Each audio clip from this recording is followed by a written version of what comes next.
Yes. So, you were originally one of the voice actors for Jar Jar Binks, and you spoke about the time, your very dark time of cyberbullying that yourself had taken on, but now you've come to become Kelleran Beq, and for us, it was we deemed it as the redemption, the redemption for yourself, the redemption for your character, saving Grogu and being that one piece. Will we? How did that? How do you correlate? Did you correlate that character with what you dealt with in your personal life? No, I never did. I mean, I never felt like I needed a redemption because I was very proud of what I did as Jar Jar. I mean, everyone who had a problem with Jar Jar, that was not me, and that took a long time for me to learn. Like, honestly, I thought for me, the pain wasn't from people's criticism. The pain was I felt like I let George down. Like I felt like I didn't do a good enough job to stop this from happening. You know, so it wasn't really about whether or not I liked what people were saying about me. It was like, for me, it was about the work, and it's always been about the work. And I was like, was it a mistake? Like, should he have hired Michael Jackson? You know what I'm saying? Like, maybe Michael was a better fit than me, and I was a mistake for this. So I never wanted to let him down, and that's where I started spiraling. Was just like, did I do a good enough job? Like, was hiring, I'm a skinny kid from the South Bronx. I didn't come from, everybody in that movie had more experience than me, even little Jake. So gambling on me was a huge gamble.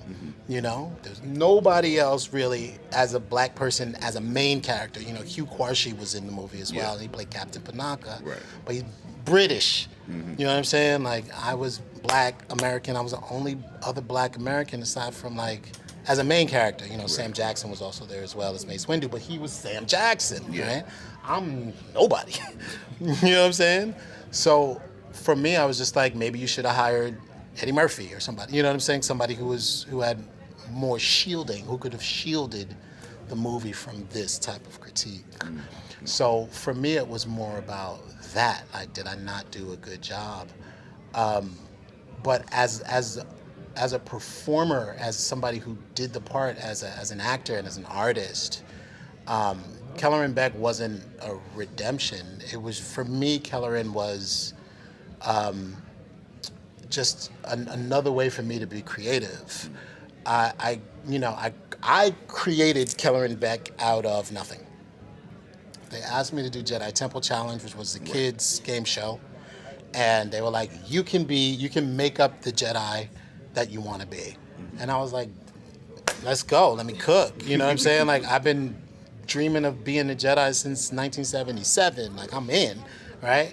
And I'm a writer, I'm a director, as well as an actor. So coming up with a character, that's what I do every single day. So I did all the backstory. I did all the homework that you do as an actor to come up with the character, and I made Kelleran Beq extremely deep.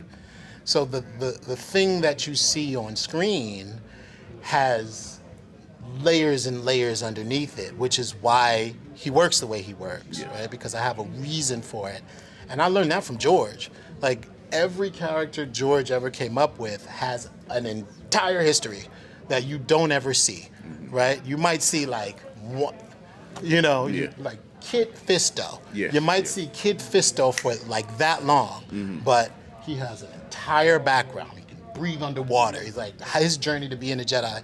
There's all of this wealth of information underneath it. So that's what I did with Kelleran. And so when Mandalorian came around, it just made sense, because I did all the work that would make this character the character that not only would save Grogu, but you would want to know more about. Yes.